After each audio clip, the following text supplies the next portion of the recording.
Deus. Do verso 11 até o verso 19, chegamos para o momento da pregação da palavra do Senhor. Nós temos 2 bebês, nós temos algumas irmãs responsáveis pelo berçário hoje e elas já estão saindo com os bebês. Nós agradecemos muito pela vida dessas irmãs que têm dedicado esse tempo da pregação da palavra, e elas estão ali também sendo bênção na vida desses bebês, né? Quantos acharam Efésios capítulo 2? Nós vamos ler do verso 11 até o verso 19 de Efésios capítulo 2. Versículo 11, meus irmãos, diz assim: portanto, lembrai-vos de que vós, noutro tempo, éreis gentios na carne, e chamados incircuncisão, pelo que na carne se chamam circuncisão, feita pela mão dos homens, que naquele tempo estáveis sem Cristo, separados da comunidade de Israel e estranhos às alianças da promessa, não tendo esperança e sem Deus no mundo. Mas agora em Cristo Jesus, vós que estáveis longe, já pelo sangue de Cristo chegaste perto. Porque Ele é a nossa paz, o qual de ambos os povos fez um, e derrubando a parede de separação que estava no meio, na sua carne desfez a inimizade, isto é, a lei dos mandamentos, que consistia em ordenanças, para criar em si mesmo dos dois um homem, fazendo a paz. E pela cruz reconciliar ambos com Deus em um corpo, matando com ela as inimizades. E vindo ele, evangelizou a paz a vós que estáveis longe e os que estavam perto. Porque por ele ambos temos acesso ao Pai em um mesmo Espírito. Assim que já não sois estrangeiros, nem forasteiros, mas concidadão dos santos e da família de Deus. Louvado seja o Senhor, amém? Vamos orar. Pai, nós queremos te agradecer por esta pérola da tua santa e bendita palavra. Toda a sua palavra são pérolas dadas do Senhor a cada um de nós. E todas as vezes que lemos a tua palavra, nós somos edificados e fortalecidos. Queremos hoje à noite pregar a tua palavra, que o Senhor nos auxilie, nos ajude, que a tua palavra possa falar grandemente ao nosso coração. Assim oramos em nome de Jesus. Amém. Podeis assentar, irmãos, ainda pensando sobre adoração. Nós ainda estamos nessa série. Essa, na verdade, é a segunda mensagem sobre adoração. E hoje nós iremos pensar sobre o tema quem se reúne para adorar. Quem se reúne para adorar? A primeira mensagem nós consideramos a relevância da adoração comunitária. Como é importante este tempo onde a igreja se reúne em culto e adoração ao Senhor. Naquela ocasião nós consideramos de que Deus se faz especialmente presente quando o povo de Deus se reúne. Ele disse: onde tiverem 2 ou 3, ali estarei eu no meio deles. Consideramos também que durante esse tempo nós somos imersos na palavra de Deus. Nós somos fortalecidos pela palavra, nós somos guiados pela palavra. Esse tempo de culto público, esse tempo de adoração comunitária. Então, na dependência do Espírito Santo de Deus, nós temos buscado, biblicamente, compreender a adoração comunitária. Compreender esse tempo que nós tiramos para adorar e bendizer o nome do Senhor. Amém? Nós nos reunimos, irmãos, como igreja, algumas horas para adorar ao Senhor, nosso Deus. Essas horas que nós nos reunimos como igreja, elas são rápidas. E além de ser rápidas, elas são poucas. Para os irmãos terem uma ideia, nós temos 168 horas semanais. 168 horas. E nós nos reunimos dessas 168 horas, apenas 4 horas e meia, considerando 1h30 no culto de oração, considerando mais 1h30 na escola dominical, dá 3 horas, e considerando mais 1h30 no culto público de domingo à noite. Isso vai dar 4 horas e meia. Se nós formos fazer a porcentagem de 168 horas semanais com apenas 4 horas e meia, não chega a 3%. 3% apenas nós nos reunimos como igreja em adoração comunitária. Das 168 horas que nós temos na semana. Então, deve estar claro a razão por que nos reunimos. Se nós nos reunimos tão pouco e rápido, então nós precisamos ter claro em nossa mente a razão pela qual nos reunimos. Porque se nós nos reunimos tão pouco e ainda não sabemos a razão pela qual nos reunimos, nós estamos bem enrolados. E não somente isso, nós precisamos cumprir o propósito pelo qual esse tempo existe. E também, este tempo deve ser bem aproveitado. Esse tempo deve ser de qualidade. E ele deve alcançar os resultados que se espera. E, sobretudo, esse tempo, ele deve corresponder o máximo à expectativa do Senhor. Já pensou se nós nos reunimos tão pouco e rápido, e ainda esse tempo não corresponde à expectativa de que Deus tem dele? Então, esta série de mensagens que nós estamos tendo é para que nós venhamos aproveitar o máximo e fazer desse tempo um tempo de qualidade. E também venhamos corresponder à expectativa pelo qual o Senhor criou esse tempo de adoração comunitária. Amém? Hoje à noite eu gostaria de caminhar com os irmãos considerando 2 verdades. A primeira verdade sobre a imagem bíblica da igreja. E a segunda verdade sobre a natureza comunitária da salvação. Essas 2 verdades vão cooperar para entendermos a razão pela qual Deus instituiu esse tempo de adoração pública, esse tempo de culto, esse tempo de adoração comunitária. Amém? Vamos começar pensando sobre a natureza comunitária da salvação, porque quando nós olhamos para a palavra de Deus, eu creio que você já percebeu isso nas Escrituras Sagradas. Como Deus, irmãos, Ele se relaciona com o seu povo, não somente como indivíduos, como Deus também relaciona com o seu povo no coletivo. Quando nós olhamos para o Velho Testamento, nós vemos Deus em Gênesis chamando Abraão, mas juntamente com Abraão estava a sua família. Indo um pouquinho para frente, chegamos aí no livro de Êxodo, e agora Deus resgata aquelas famílias, aquele povo, o povo de Israel, e toma aquele povo e torna aquele povo, a palavra de Deus nos diz, um reino de sacerdote e uma nação santa.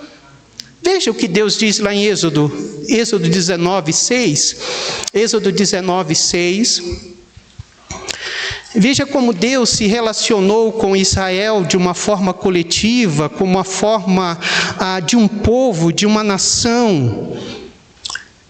Êxodo 19:6.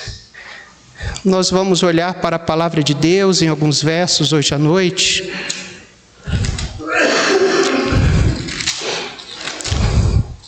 Êxodo 19:6, a palavra de Deus nos diz assim, Deus falando para Israel, falando para o seu povo, Ele diz, e vós me sereis um reino sacerdotal e o povo santo. E estas são as palavras que falarás aos filhos de Israel. Quando Deus chama o povo de Israel de reino de sacerdotes, Deus lhe deu uma comissão sacerdotal. O que está impresso nisso? Primeiramente, que ele seria um povo consagrado. Segundo, que eles seriam adoradores. E terceiro, que eles seriam um povo mediador. Eles então intermediavam o Deus único e verdadeiro para si mesmo como nação, mas não somente para si, para as demais nações. E Deus os chama de reinos de sacerdote. Obviamente de que Deus responsabilizava cada israelita pelos seus próprios pecados. Quando nós vamos para Ezequiel, não precisa abrir, 18:20, Deus vai falar: a alma que pecar, essa morrerá. O filho não levará a iniquidade do pai, nem o pai levará a iniquidade do filho. Mas é interessante notar que Deus lidou com eles como um povo, como um só povo. É interessante como Deus lidou com eles como um povo unido em torno de uma aliança. E o restante do Velho Testamento é Deus tratando, lidando com o seu povo, Israel. Chegamos no Novo Testamento. Vem Jesus. E quando Jesus entra em cena no Novo Testamento, Jesus agora ele vai destacar a natureza comunitária das pessoas pelas quais ele veio salvar. Ele disse: veio buscar e salvar o que se havia perdido. Mas ele chega para Pedro, lá em Mateus 16:18, e diz: e também eu te digo que tu és Pedro, e sobre esta pedra, se apontando para si, edificarei a minha igreja. E quando ele fala igreja, nós já temos a noção de que ele veio separar uma congregação, pessoas que iriam se reunir, uma igreja, um povo, uma congregação eleita, comprada pelo seu sangue. Mas depois, um pouquinho na frente, Jesus se reunindo com seus discípulos, ele vai dizer para os seus discípulos que eles iriam se reunir em seu nome. E ele vai dizer: porque onde estiverem 2 ou 3 reunidos em meu nome, ali eu estarei no meio deles. Deus está lidando, salvando individualmente, mas ao mesmo tempo ele está lidando no coletivo, num povo unido. Chegamos em Paulo, chegamos nas cartas, chegamos no texto que nós lemos, Efésios capítulo 2. Esse texto é um texto maravilhoso. Por que ele é um texto maravilhoso? Obviamente, toda a palavra de Deus é maravilhosa, mas para nos ajudar a compreender a importância da salvação individual e como Deus nos une num povo a partir da nossa salvação. Esse texto de Efésios 2 fala sobre 2 reconciliações. Obviamente, a primeira reconciliação é a reconciliação vertical, por meio de Cristo, e individual. Mas há uma reconciliação horizontal aqui também. Efésios capítulo 2, do versículo 1 até o versículo 10, Paulo vai falar para nós sobre a nossa nova vida que alcançamos em Cristo. Ele vai falar que todos aqueles que confiam em Cristo obtêm uma nova vida. Veja comigo alguns versículos de Efésios 2. Veja comigo, versículo 1. Diz: e vos vivificou, estando vós mortos em ofensas e pecados, Verso 2: em que noutro tempo andaste segundo o curso deste mundo, segundo os princípios das trevas do ar, do espírito que opera nos filhos da desobediência. Verso 3: entre os quais todos nós também antes andávamos nos desejos da nossa carne, fazendo a vontade da carne e dos pensamentos, e éramos por natureza filhos da ira, como outros também.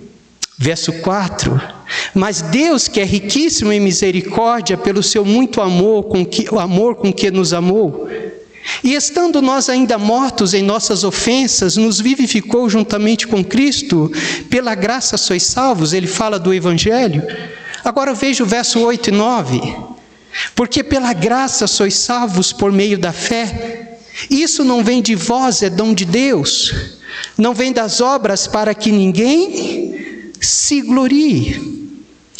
Esses versículos estão falando de uma reconciliação que nós alcançamos verticalmente com Deus. Mas agora, a continuação de Efésios 2, o apóstolo Paulo vai contar uma segunda parte da nossa história. A segunda parte daquilo que aconteceu conosco, quando nós recebemos Cristo, a partir do versículo 11 até o versículo 19. Ele vai dizer que nós não somente estávamos mortos em pecados, nós não somente éramos merecedores da justa condenação de Deus.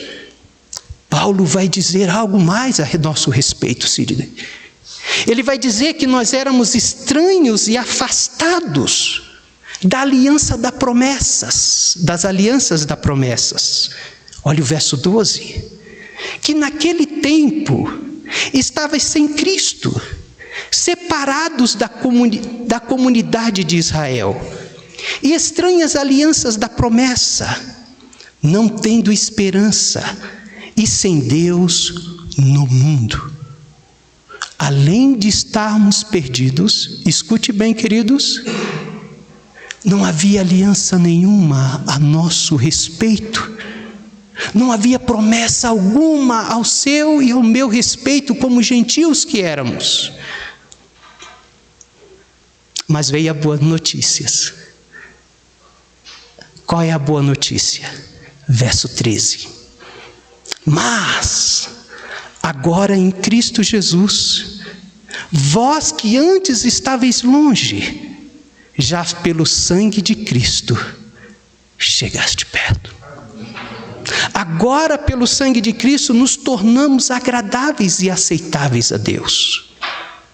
Mas não termina aí. É um resultado de uma salvação individual em meio de Cristo. Mas também Paulo vai dizer que Deus não nos uniu, Deus também nos uniu como um povo, como uma comunidade. Veja o verso 19. Assim que já não sois estrangeiros nem forasteiros, mas concidadão dos santos e da família de Deus. Deus não só nos outorgou a salvação por meio de Cristo, Deus nos fez uma família. O crente em Cristo Jesus, ele não é um cavaleiro solitário. Ele faz parte de uma família. Ele faz parte de um povo. Um pecador que se arrepende e confia em Cristo, ele não apenas nasce novamente, ele nasce em uma nova família. O nosso nascimento vertical segue o horizontal. E é interessante que não só Paulo fala sobre isso, Pedro também vai falar sobre isso. Vamos para 1 Pedro, me perdoe, capítulo 2, verso 10. 1 Pedro 2, 10.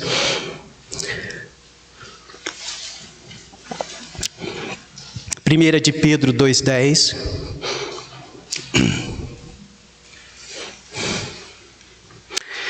Pedro 2, 10. Quantos estão comigo? Diga amém. Diz assim: vós que em outro tempo não erais povo, mas agora sois povo de Deus, que não tinhais alcançado misericórdia, mas agora alcançastes misericórdia. Notou o paralelo que Pedro faz entre a misericórdia de Deus e o fato de sermos um povo? Ele diz que antes nós não tínhamos misericórdia, mas agora alcançamos misericórdia, e através dessa misericórdia nós não somente fomos salvos, mas nos tornamos o povo. Essas duas verdades acontecem juntas, e esse povo e essa família que Deus instituiu, onde ela se torna visível? Onde ela está? Nas igrejas locais.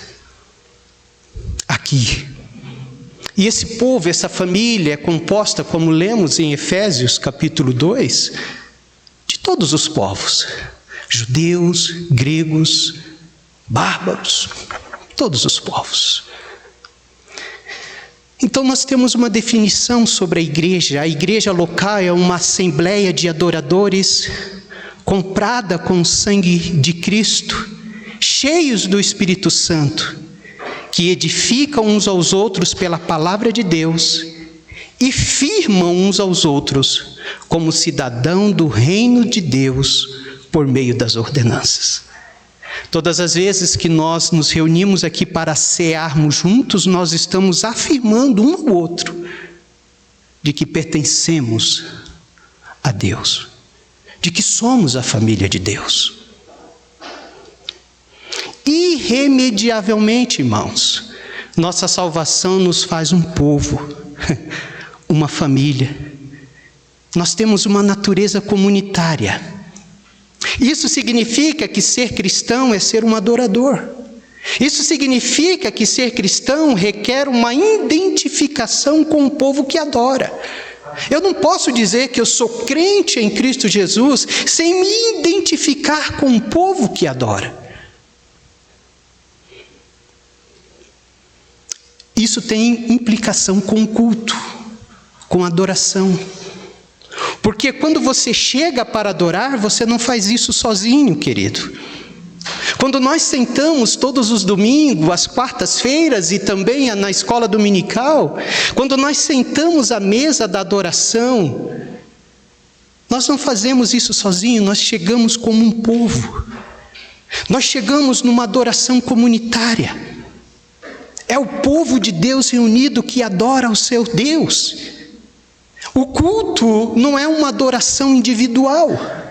O culto, sobretudo, é algo coletivo. Isso é maravilhoso. O culto tem o aspecto coletivo e não individual. O culto não é somente entre você e Deus, é entre nós e Deus. É o seu povo reunido, é a família de Deus reunida. Eu não sei quantos dos irmãos já teve a experiência de fazer uma refeição sozinho, né? Como é ruim. Por alguma razão, Augusto, a família viaja, vamos dizer assim. A esposa viaja, os filhos viajam, ou uma circunstância pior, adoece, e você fica sozinho em casa. Eu tenho o privilégio todos os dias de tomar café com a minha esposa, almoçar e jantar com a minha esposa. E esses dias a gente estava falando sobre isso, como nós somos felizes, que todo dia nós sentamos um em frente do outro para comermos juntos. Isso é privilégio, e você deve valorizar isso. Mas há algumas circunstâncias nas nossas vidas que algumas vezes você fica sozinho. É igual a refeição? Quando você está sozinho, você senta na mesa, lógico que vai ter menos louça, né? Menos louça você vai ter. Mas você vai comer os mesmos nutrientes, o seu estômago vai ficar cheio, mas só que falta algo. Falta conexão com as pessoas que você ama. Falta conexão com a esposa que não está. Falta conexão com os filhos que não está. Quando nós falamos de oração, adoração comunitária, nós estamos falando de adorar a Deus juntos, como família, como um jantar espiritual. Quando você senta à mesa da adoração comunitária, você não faz isso sozinho. Você faz isso com a igreja, com os seus irmãos, com pessoas que você ama, com as pessoas que você admira, com as pessoas a quem Deus te uniu. Eu prefiro jantar com a família do que jantar sozinho, e você? O culto de adoração, querido, é o lugar em que nós nos encontramos à mesa e nós mostramos a nossa identidade, quem nós somos, um para o outro e também para o mundo lá fora. É onde temos comunhão uns com os outros e onde nós nutrimos uns aos outros, com o objetivo de unidade e com o objetivo de glorificar e exaltar o nosso Deus. Então, nossa salvação, ela tem um aspecto individual, obviamente, mas olhando para o que Paulo e Pedro diz, há um aspecto comunitário. Deus não somente nos salva e nos deixa alheios. Alheios. Me ajuda aí, Sidney. Deus nos une a uma família. Então, quando nós estamos aqui hoje à noite, nós estamos aqui diante do nosso Salvador, como o povo de Deus, como a família de Deus, resgatados, lavados pelo sangue de Jesus. Isso muda a nossa concepção de adoração. Isso muda a nossa concepção do culto. Isso traz mais significado a esse tempo. Traz ou não traz? E ultimamente, é sobre a imagem bíblica para a igreja, porque nós iremos encontrar na Bíblia várias imagens sobre a igreja. E essa imagem bíblica, irmãos, da igreja ou para a igreja, ela contribui, ela corrobora, ela esclarece a importância da adoração da igreja, adoração juntos. Uma igreja é composta por aqueles que estão unidos a Cristo pela fé, não é isso? E, portanto, estão unidos uns aos outros. Nós estamos unidos a Cristo pela fé e estamos unidos uns aos outros.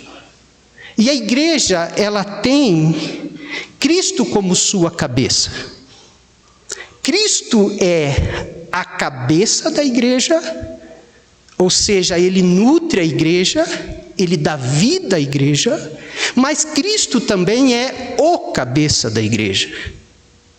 Ele guia, ele dirige, ele é a cabeça e o cabeça da igreja. E veja o que o Paulo diz sobre uma imagem importante da igreja. 1 Pedro 12, 27. Vamos comigo lá. 1 Pedro 12, 27.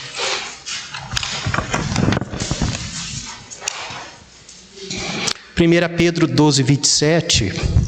Me desculpa, 1 Coríntios 12, 27. Me perdoe. 1 Coríntios 12, 27. Veja uma imagem da igreja que Paulo retrata, que nós conhecemos muito bem, irmãos.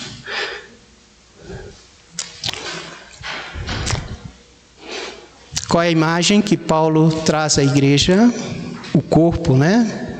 Que diz assim: ora, vós sois o corpo de Cristo e seus membros em particular. Então essa é a imagem, uma das imagens que a Bíblia traz para nós acerca da igreja. Agora, meus irmãos, o que os corpos fazem? O que os corpos fazem? Primeiramente, os corpos crescem, não é isso? Os corpos, eles recebem nutrição. Os corpos, eles lutam contra a doença. Não é isso? O nosso corpo não luta contra a doença. E há algo importante sobre o corpo. Os corpos também ajudam a edificar. Os membros ajudam a edificar o corpo. Então essa imagem do corpo nos leva à edificação. Uma vez que a igreja é o corpo de Cristo, e a edificação está no centro da reunião da igreja, é na adoração comunitária que a edificação mútua acontece. É aqui, meus irmãos, que nós somos edificados. A igreja se reúne em nome do Senhor, para a glória do Senhor, mas a igreja, ou esse corpo, essa família também se reúne para a edificação, para sermos edificados. A igreja de Corinto, meus irmãos, ela tinha alguns problemas. E um dos problemas na igreja de Corinto era o aspecto individual do culto. Isso estava se levando para o egocentrismo de alguns irmãos dentro daquela igreja. Alguns que tinham alguns dons extraordinários estavam querendo se sobressair na igreja. E Paulo, ao escrever esta igreja no capítulo 14, ele vai dizer a razão pela qual aquela igreja e todas as igrejas locais se reúnem. Abra a sua Bíblia aí mesmo em 1 Coríntios, eu estou em 1 Coríntios 12, vá comigo para o capítulo 14 de 1 Coríntios. Paulo estava combatendo na vida daquela igreja o aspecto do individualismo no culto, do egocentrismo no culto. E ele vai dizer para aquela igreja a razão pelo qual Deus os havia unido como igreja do Senhor. Primeiramente, o versículo 5 de 1 Coríntios 14, veja comigo. Ele vai dizer: e quero que todos vós faleis em línguas, mas muito mais que profetizeis, porque o que profetiza é maior do que o que fala em línguas, a não ser que também interprete, para que a igreja receba edificação. Veja o versículo 12 do mesmo capítulo. Assim também vós, como desejais dons espirituais, procurai abundar neles, para edificação da igreja. Versículo 17. Porque realmente tu dás bem as graças, mas o outro não é edificado. Alguns estavam ali fazendo algumas coisas, usando os seus dons, mas não estava edificando a igreja. E o último versículo desta passagem é o verso 26. Que faremos, pois, irmãos, quando vos ajuntais? Cada um de vós tem salmos, tem doutrina, tem revelação, tem língua, tem interpretação. A ordem do apóstolo Paulo pelo Espírito Santo: faça-se tudo para edificação. Meus amados irmãos, esse tempo no qual nós nos reunimos aqui, é um tempo no qual nós somos edificados pelo Senhor. Certo culto eu cheguei aqui tão desanimado, certo culto eu cheguei aqui tão cansado, e de repente o culto começou e começamos a cantar. Mas do outro lado, eu sento aqui, do outro lado estava a irmã Solange.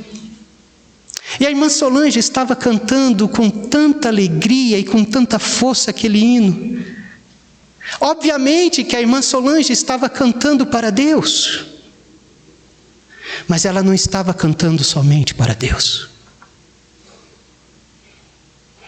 Aquele hino, a maneira como ela estava cantando, falou ao meu coração.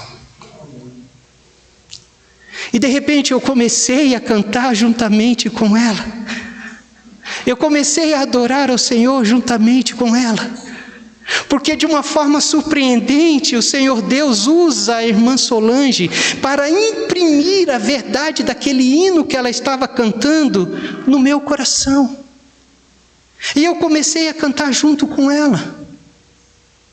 Será que isso acontece só comigo? Não. Isso é edificação da igreja. É Deus usando irmão Santiago. É Deus usando José Reis para edificar a minha vida. Nós reunimos para ser edificados. Aqui estamos para ser edificados. Porque nós precisamos desesperadamente, meus irmãos, de sermos edificados. Assim como eu precisava naquela noite de edificação, Deus usou a irmã Solange para edificar a minha vida. Na providência de Deus, há outros membros nos quais também precisam ser edificados, e Deus usa a minha vida e Deus usa a sua vida. E nós somos simultaneamente no culto público, nesse tempo aqui. Nós somos médicos e pacientes no hospital de Deus. Ao mesmo tempo nós estamos atando as feridas uns dos outros e ao mesmo tempo recebendo o remédio da edificação de Deus no nosso coração. Amém? Irmãos, quando você não vem ao culto, você está deixando de ser edificado. Se você perde um culto, 2, 3 cultos, você não está perdendo só um culto. Você está perdendo de dar e de receber edificação. Mas essa figura do corpo também não somente fala sobre edificação. Essa imagem do corpo fala também de discipulado. Porque muitas vezes nós pensamos que o discipulado, e acontece, que o discipulado é apenas na sala de aula, como eu estou discipulando alguns adolescentes da igreja. Muitas vezes nós pensamos que o discipulado acontece somente quando nós caminhamos junto com um novo crente. Obviamente que também isso acontece, o discipulado. Mas o discipulado também acontece na hora do culto. No tempo que nós estamos aqui. É nesse tempo que nós falamos a verdade uns aos outros em amor. É nesse ambiente. De que maneira? Quando nós lemos as Escrituras em voz alta juntos. Quando o irmão Luiz citou aquele texto hoje à noite e a igreja leu junto, naquele momento, Deus estava discipulando o meu coração com aquelas palavras. Quando nós cantamos salmos, quando nós cantamos os hinos, quando nós cantamos o cântico. Há um cântico muito lindo que se chama Jesus, doce nome, só de ouvir tua voz. Que cântico lindo! E quando eu canto esse cântico, eu sou discipulado acerca do nome de Jesus. Eu estou sendo trabalhado com essa verdade. Quando nós dizemos amém durante a oração ou no término da oração, eu também estou discipulando o meu irmão e a mim. Porque eu estou confirmando aquela verdade que aquele irmão acabou de orar e de falar com Deus. Então as ações do culto não é somente seguir as instruções de um dirigente. Não, nós não cantamos, ou oramos, ou lemos apenas porque o irmão Luiz ou qualquer dirigente nos instrui. Não. Essas práticas, esses atos no culto de adoração é um tempo onde Deus está edificando e discipulando o nosso coração. É onde nós estamos crescendo em maturidade e em união. É onde nós estamos nos fortalecendo na palavra e como corpo e como família. A adoração, por sua vez, nos transforma ainda mais em pessoas maduras, unidas nas pessoas que Deus nos chamou para ser.